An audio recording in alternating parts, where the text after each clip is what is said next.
Assalamualaikum warahmatullahi wabarakatuh. Dengan saya Kamal. Nah, pada kesempatan kali ini saya akan buat tutorial tentang kalkulator pajak. Sebenarnya kalkulator pajak ini sudah saya buat sangat lama, tapi kemudian saya kembangkan dan masih saya gunakan sampai dengan sekarang.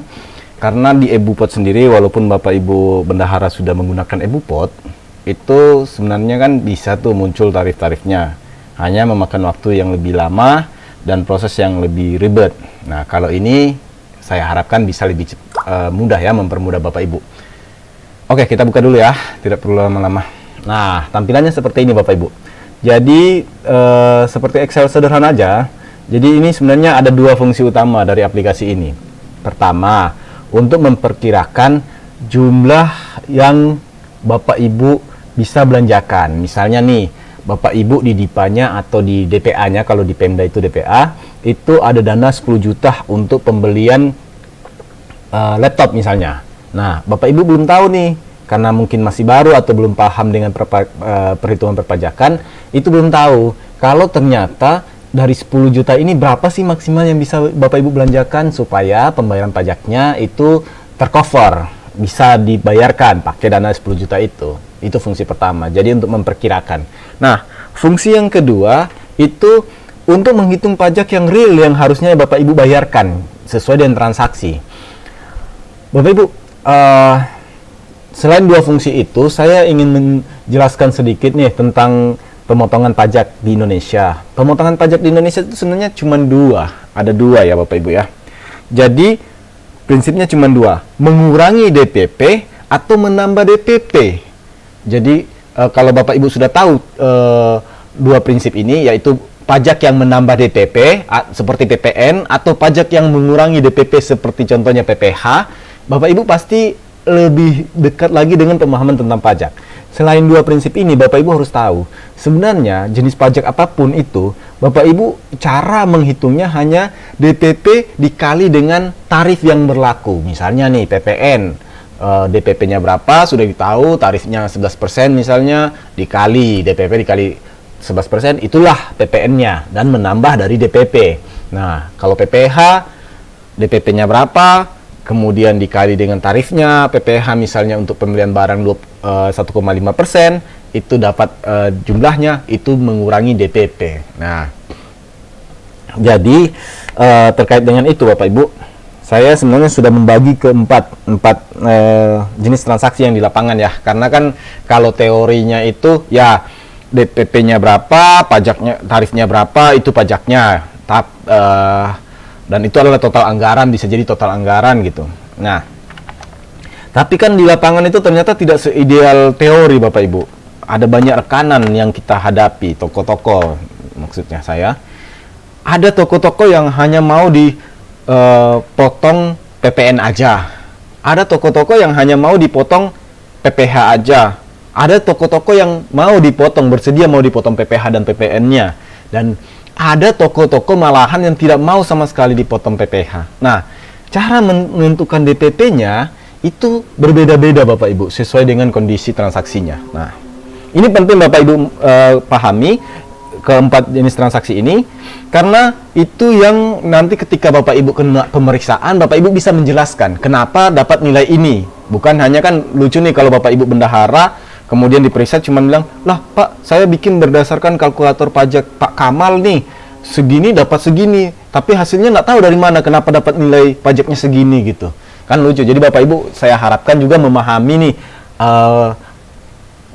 transaksinya yang Bapak Ibu lakukan, agar Bapak Ibu bisa menjelaskan kalau kena pemeriksaan. Nah, tadi sudah sempat saya singgung bahwa untuk menghitung pajak itu, pajak apapun itu sebenarnya hanya mudah, DPP dikali tarif. Kemudian DPP untuk pajak itu sendiri ada yang mengurangi DPP, ada yang menambah DPP. Nah, kita misalnya contoh nih, untuk fungsi pertamanya, katakan Bapak Ibu ada dapat dana 10 juta seperti tadi. Nah, dapat 10 juta, kemudian atas dana itu Bapak Ibu belanjakan apa? Di sini ada dua jenis belanja, hanya barang dan jasa sebenarnya, tapi nanti akan saya kembangkan bagaimana cara menghitung jasa ataupun menghitung sewa ataupun menghitung jenis pajak lainnya, ataupun menghitung pajak daerah sekalipun. Nah, yang penting prinsipnya Bapak Ibu harus tahu nih, pajak yang Bapak Ibu mau hitung itu apakah mengurangi DPP atau menambah DPP. Nah, oke. Kita misalnya contohnya Bapak Ibu dapat dana di DIPA-nya Bapak Ibu atau di DPA-nya Bapak Ibu itu 10 juta untuk belanja barang.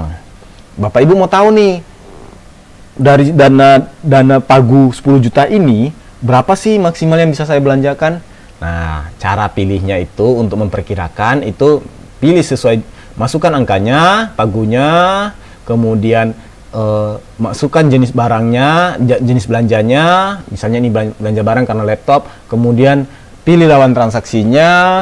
Kalau ke orang pribadi itu ya, kalau untuk belanja barang mau orang pribadi ataupun mau orang pribadi ataupun mau badan sama saja ya, tetap PPh pasal 22. Kemudian pilih di sini adalah NPWP. Ini untuk fungsi pertama memperkirakan ya. Jadi NPWP itu tidak ada. Jadi rekanan memiliki NPWP, jawabnya tidak ada. Karena apa? Karena Bapak Ibu bisa jadi nih, ketika Bapak Ibu membeli di lapangan, ternyata bisa jadi rekanannya itu tidak mau memberikan NPWP kepada Bapak Ibu.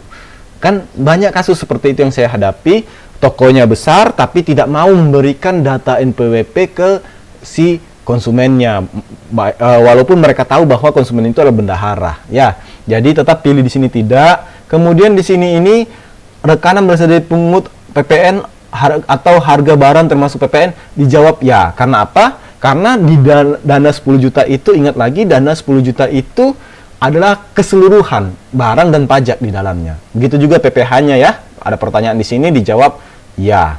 Nah, jadi hanya ini sih yang penting, hanya ini. Nah, hanya dua ini saja. Kalau yang settingan di bawah ini itu sangat jarang. Misalnya nih, kalau Bapak Ibu bendahara sekolah untuk dana 10 juta itu ternyata pakai dana BOS, ya silakan pilih di sini ya. Gitu. Kalau yang di sini jika barang itu memang bukan objek PPN, misalnya dana 10 juta itu untuk pembelian makan dan minum, kan tidak termasuk PPN, silakan dijawab bukan gitu. Nah, jadi ini jawabannya contohnya laptop ya, jadi dan bukan dana BOS. Nah, jadi kita pilih bukan. Kalau ini kalau misalnya rekanan Bapak Ibu itu bisa menunjukkan esket, fotokopi esket. Nah, tapi kalau untuk memperkirakan ini dua ini tidak dipakai ya, Bapak Ibu, dua ini tidak dipakai. Jadi untuk fungsi pertama memperkirakan, dua ini tidak dipakai. Nah, jika sudah benar Bapak Ibu bikin settingan seperti ini, itu akan muncul nih. Oh, Bapak Ibu akan tahu nih. Oh, dari 10 juta itu yang bisa saya belanjakan sebesar 8.738.000. Itu yang bisa saya belanjakan. Nah, karena nanti senilai 270.000 itu untuk bayar pajak PPh 22-nya dan 990 itu untuk bayar PPN-nya. Jadi nanti akan ada nih, kelihatan nih. Oh, DPP-nya itu 9.009.000. Kemudian total pajaknya 1.261, total anggaran sesuai dengan DIPA-nya Bapak Ibu. Nah, itu fungsi pertama ya.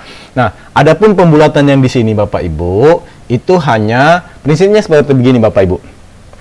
Kalau ada muncul nilai nih seperti ini, 270.270 rupiah, atau seperti ini 990.990 rupiah 9,99. Bapak Ibu ketika bayar ke bank, pastikan bayarnya tidak senilai ini, tapi bayarnya pasti senilai 991.000 atau 270.300 rupiah kan, karena tidak ada mata uang 70 rupiah lagi gitu Bapak Ibu. Nah, selisih ini sebenarnya kalau Bapak Ibu sadari, ini jadi tanggungan pribadi Bapak Ibu. Karena kenapa? Ketika Bapak Ibu bayar ke toko senilai ini, itu yang Bapak Ibu pertanggungjawabkan ke bank atau kantor pos untuk bayar pajak senilai 991, itu kan yang Bapak Ibu pertanggungjawabkan hanya senilai 990. Betul kan? Nah, jadi kalau seperti ini, saya sering bilang gini ke bendahara, mendingan bikin aja billing senilai 991. Toh kalau kemudian ada pemeriksaan, Bapak Ibu bisa jelaskan nih, kenapa kemudian Bapak Ibu pilih bulatkan ke atas. Karena pertama, toh ini masuk ke negara. Kedua, uang yang saya bayarkan memang nyatanya ke bank jumlah itu Bapak Ibu. Bank juga nggak akan bisa mengembalikan senilai Rp10 gitu. Kalau Ibu mau ikut di sini kan, nggak bisa juga bank mengembalikan Rp10. Dan itu sebenarnya nggak terlalu besar. Cuman ya kalau bisa mendingan daripada uang itu kemudian hanya jadi mengendap di bank dan jadi pemasukan bank, mendingan kan kasih masuk ke negara. Toh itu akan kembali ke Bapak Ibu juga kan Bapak Ibu ya. Nah, jadi tapi ada beberapa kondisi yang mengharuskan memang paten seperti ini Bapak Ibu ya. Jadi sesuai ya. Jadi tolong disesuaikan. Kalau memang itu belanja terutama belanja UP yang notabene-nya pertanggungjawabannya adalah secara massal gelondongan sekaligus pada saat revolving atau pengisian ulang dana UP ini bisa nih pakai metode pembulatan. Tapi kalau LS biasanya mereka meminta memang pas. Jadi tapi disesuaikan lagi dengan kondisinya ya, dikonfirmasi ke bagian keuangan masing-masing atau ke KPPN. Apakah bisa saya melakukan seperti ini gitu ya. Nah, toh uang itu akan masuk ke negara dan ini juga selisihnya tidak sampai Rp1.000 kok Bapak Ibu. Nah, kemudian Bapak Ibu, nanti kalau misalnya Bapak Ibu misalnya mau bikin pembulatan, nanti berarti yang berkurang adalah pembayaran yang ke rekanan, yang harusnya dibayar 738 jadi cuma 700. Karena total anggarannya tetap, cuman nilai pajaknya naik dari 261 jadi 300. Ya Bapak Ibu ya, dan itu kan sangat kecil, di bawah Rp1.000 Bapak Ibu. Oke, nah kembali lagi ke itu fungsi pertama dan sedikit penjelasan terkait dengan data di sini. Nah, kembali lagi kalau misalnya nih, ini fungsi kedua untuk menghitung pajak itu sendiri. Contoh nih, Bapak Ibu sering nih di lapangan kan, saya dapat bendahara datang ke sini. Bapak, saya punya nota nih belanja kata makan minum lah, makan minum 1.500.000. Nah, kami di kantor pajak untuk menghitung pajaknya ini Bapak Ibu, kami tanya, Pak, untuk pembelian makan minum ini, karena untuk makan minum ini Bapak, itu Bapak Ibu bendahara ada kondisi yang unik. Jadi dia bisa kena 3 jenis pajak. Jadi kalau Bapak Ibu beli langsung apapun yang dijual pada saat itu, tanpa pemesanan artinya, itu kenanya PPh pasal 22. Jadi misalnya Bapak Ibu beli di rumah makan atau toko kue atau toko orang yang jualan di rumahnya gitu kan, ada kios-kios begitu, kemudian Bapak Ibu beli apapun yang dijual di situ pada saat itu, baik makan di tempat ataupun bungkus, bawa di tempat lain, makan di tempat lain, dibungkus istilahnya, itu tetap kena PPh pasal 22. Artinya aturan PPh pasal 22 berlaku di situ, yang batasan 2 juta itu Bapak Ibu. Nah, kalau seperti itu transaksinya, berarti di sini pilih barang, kemudian pilih, sesuaikan saja. Kalau beli kalau mereka ada NPWP ya dilihat saja apakah dia NPWP orang pribadi atau badan. Ciri-cirinya itu kalau Bapak Ibu misalnya beli di rumah makan nih, atau catering, kalau catering kan tidak mungkin dia kena PPh 22. Kalau catering tidak mungkin kena PPh 22 karena sangat jarang catering untuk menyediakan. Kalau khusus catering ya beda, kalau dia rumah makan tapi ada jasa catering, bisa pasal 22. Tapi kalau dia cuma khusus catering, tidak memungkinkan dia untuk kena pasal 22 karena semua jasa catering pasti lewat pemesanan. Dia tidak menyediakan makanan siap santap. Nah, misalnya rumah makan, di rumah makan Bapak Ibu beli bungkus 2 dos makanan pada saat itu yang dijual pada saat itu. Nah, lihat NPWP-nya orang pribadi atau badan. Kalau memang nama NPWP-nya tertera rumah makan, ya silakan pilih badan. Tapi kalau terteranya di NPWP itu adalah nama pemiliknya Haji Rustam atau Pak Rustam atau Rustam gitu. Nah, itu artinya orang pribadi ya. Jadi dilihatnya di NPWP. Nah, ini jadi pertanyaan, Bapak, bagaimana kalau orangnya tidak ada NPWP? Nah, kalau orang tidak ada NPWP, lihat dari buktinya Bapak Ibu. Lihat dari buktinya. Jadi kalau tidak ada NPWP, lihat dari buktinya. Kalau mereka menyediakan kwitansi sendiri, kemudian ada lebih bagus kalau ada cap lagi untuk memperkuat, itu pasti badan. Jadi kalau mereka ada kwitansi sendiri, badan. Tapi kalau misalnya nih, mereka memang kayak penjual-penjual kue yang di rumah-rumah pribadi itu kan, mereka cuma menyediakan kue sama kantongan plastik, nggak ada tuh nota-nota atau kwitansi apa-apa, sangat jarang. Nah, kalau seperti itu pilih badan karena nanti pilih orang pribadi. Maaf, pilih orang pribadi karena nanti Bapak Ibu untuk pengeluaran, bukti pengeluarannya Bapak Ibu kan pasti buatkan kwitansi sederhana yang Bapak Ibu beli di warung-warung, itu ada kwitansi-kwitansi.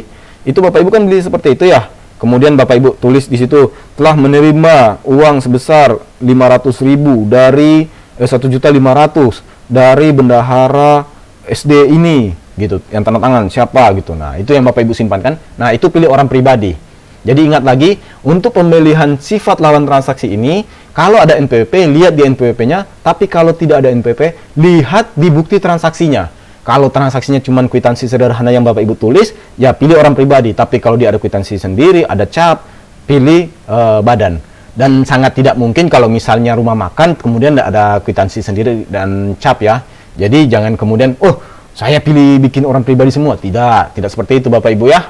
Nah, kita lanjut lagi. Misalnya nih, yang jual kue itu senilai 1.500.000 itu Bapak Ibu beli di toko kue yang ada NPWP badan nih misalnya. Nah, kemudian pilih nih, ada NPWP, ada. Kemudian apakah 1.500.000 itu termasuk pajak? Nah, di sini yang orang tidak paham Bapak Ibu.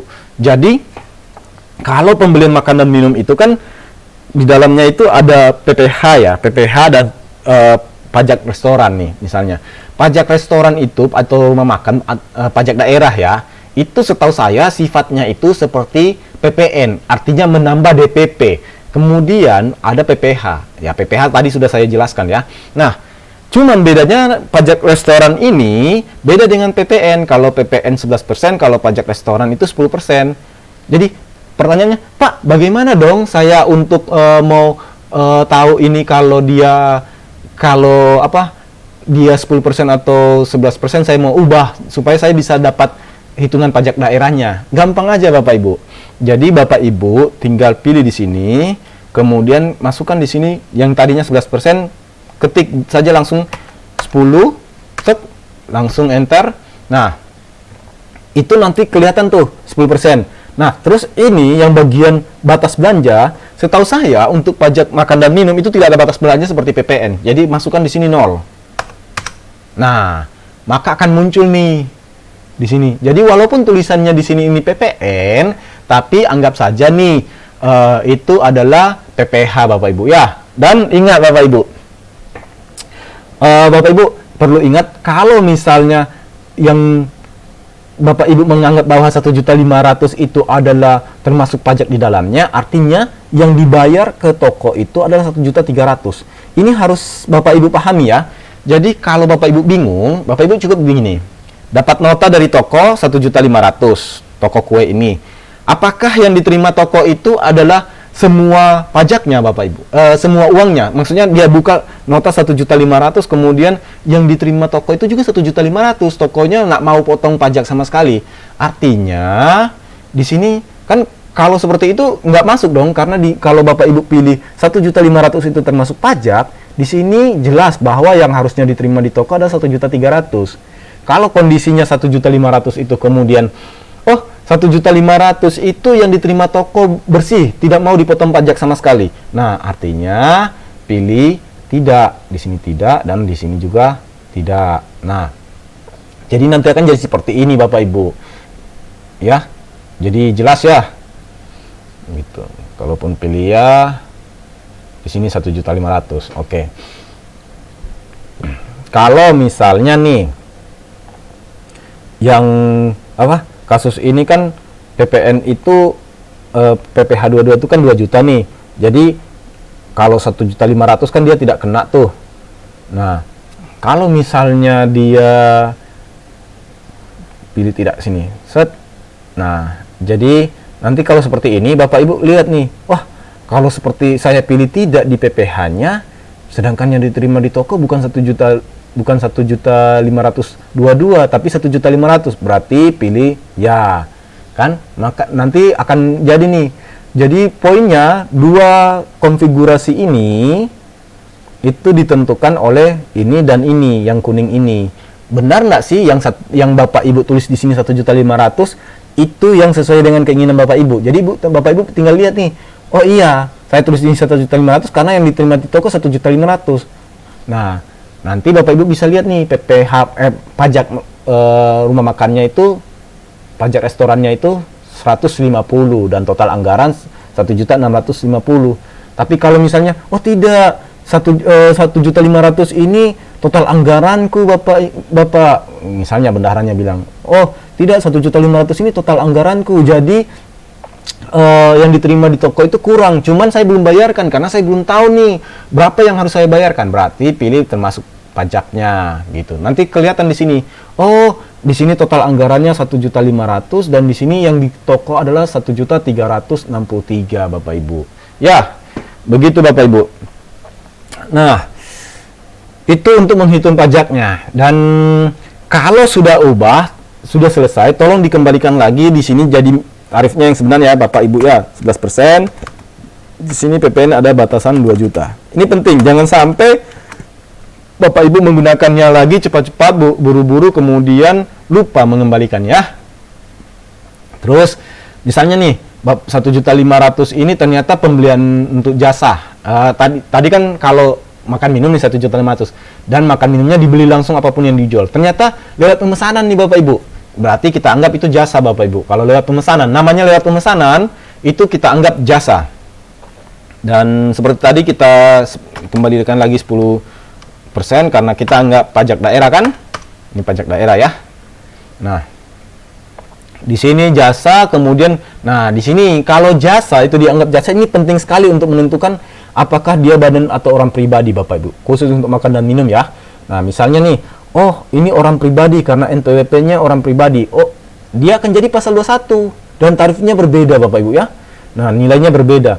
Oh tidak, ternyata dia tidak ada NPWP tapi dia ada kwitansi, artinya dia badan. Nah, dan di sini pilih tidak misalnya.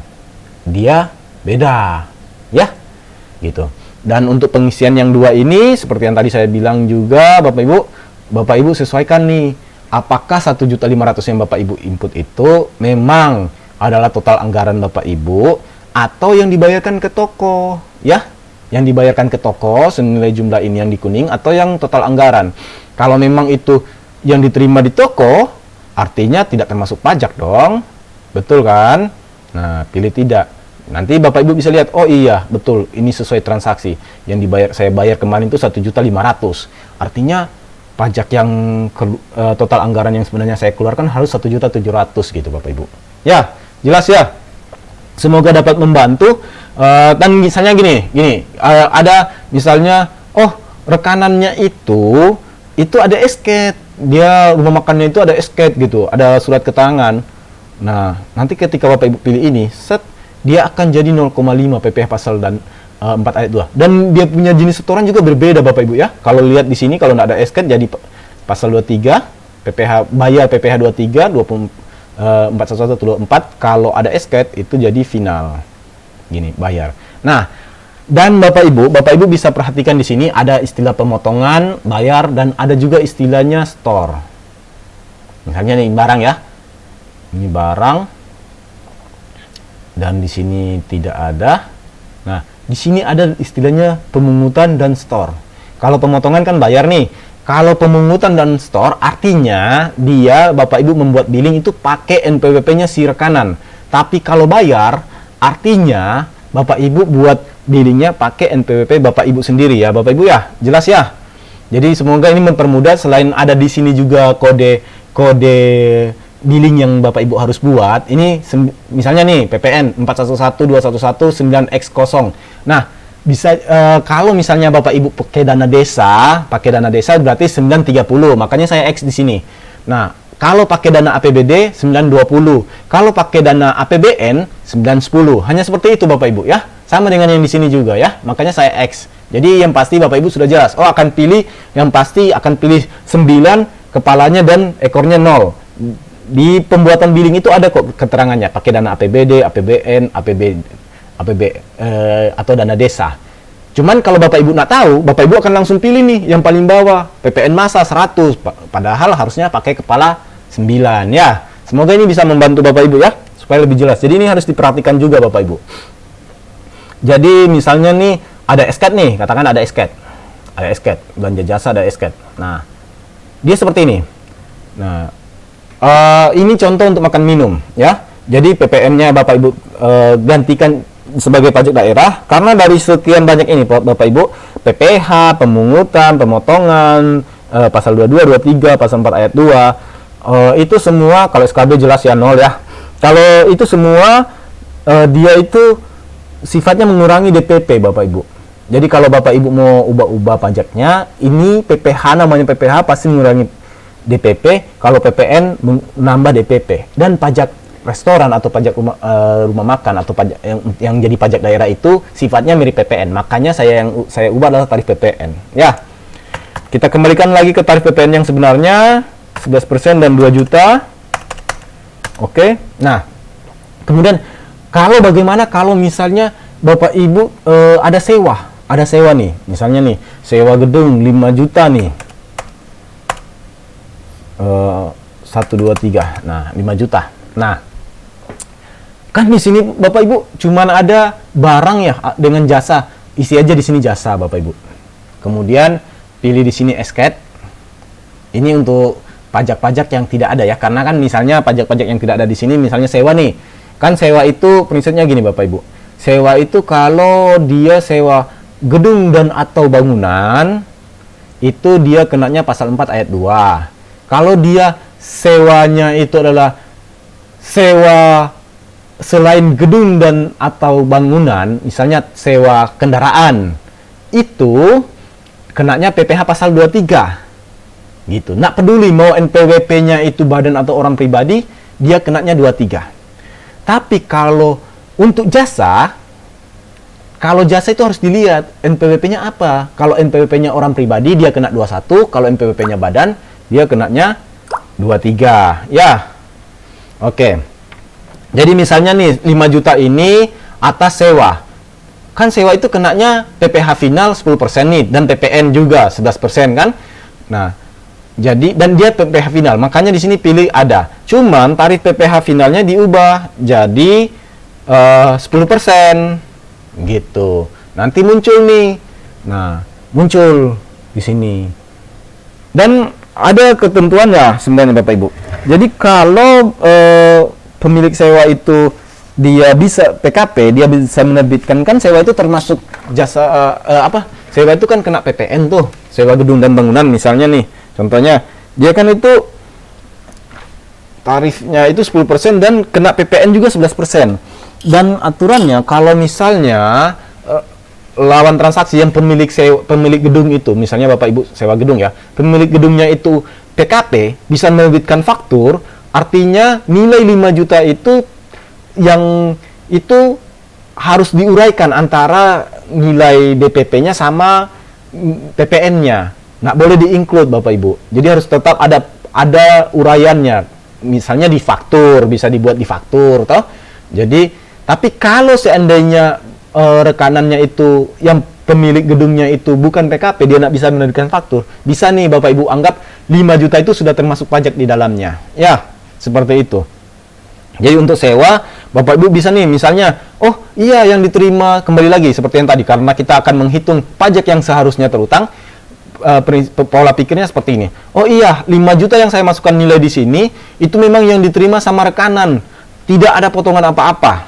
Artinya ya sudah benar, berarti hitungannya seperti ini. Dan misalnya nih, oh dia ada NPWP-nya, dia ada NPWP-nya. Nah, dia kan kalau final nggak ada pengaruh dia ada NPWP atau tidak. Cuman kalau memang tidak ada NPWP, tolong diminta fotokopi KTP-nya. Kalau KTP kan pasti ada semua Bapak Ibu ya. Ingat, kalau Bapak Ibu sebagai bendahara, pastikan kalau belanja itu ada PPN-nya, pastikan minta faktur. Kalau misalnya ada PPh-nya, pastikan minta KTP kalau tidak ada. Dan untuk semua jenis pajaknya itu, kalau ada pajaknya minta NPWP. Kalau tidak ada NPWP, minta KTP, ya. Jadi kalau belanja yang ada PPN, pastikan minta faktur dan NPWP. Kemudian kalau cuman ada jenis PPh-nya, pastikan minta NPWP-nya. Tapi kalau nggak ada, ya sudah, minta fotokopi KTP sebagai pengganti NPWP. Oke ya, jelas ya. Nah, kita kembali lagi ke topik, misalnya sewa, atas sewa itu 5 juta, itu memang yang diterima. Berarti ini hitungannya sudah benar. Tapi kalau kemudian, oh tidak Bapak, 5 juta itu belum termasuk belum termasuk PPN, tapi sudah termasuk PPh. Nanti Bapak Ibu pilih di sini nih. Ya, nanti kelihatan nih. Oh, dari 5 juta itu berarti yang dibayar ke rekanan nih 4.500.000. Yang dibayar PPh finalnya itu 500.000 ya. Yang PPN-nya 550. Tapi ingat, kembalikan lagi ke sini ya. Ingat, ini harus kembali ke tarif PPN. Tadi itu kan cuma simulasi untuk belanja makan minum, kan nggak termasuk PPN. Tapi pajak restoran itu mirip dengan PPN, cuman dia 10%. Oke. Jadi kalau seperti ini nanti Bapak Ibu bisa lihat. Jadi pastikan data yang Ibu Bapak Ibu isi ini sesuai dengan uraian di sini. Kalau memang ternyata 5 juta yang Bapak Ibu isikan di sini itu ternyata oh tidak, yang diterima toko itu memang memang 5 juta itu, sudah pilih sini.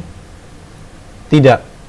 Artinya pajaknya berbeda dan jenis ininya total anggarannya juga berbeda. Ya, saya rasa hanya itu cukup dari saya. Jika ada pertanyaan atau ini bisa WA ke sini, bisa bertanya-tanya. Insya Allah saya bantu. Kalau ada ide atau saran atau kritik terkait dengan aplikasi yang membantu di bidang perpajakan, silakan bisa hubungi saya atau tulis di kolom komentar.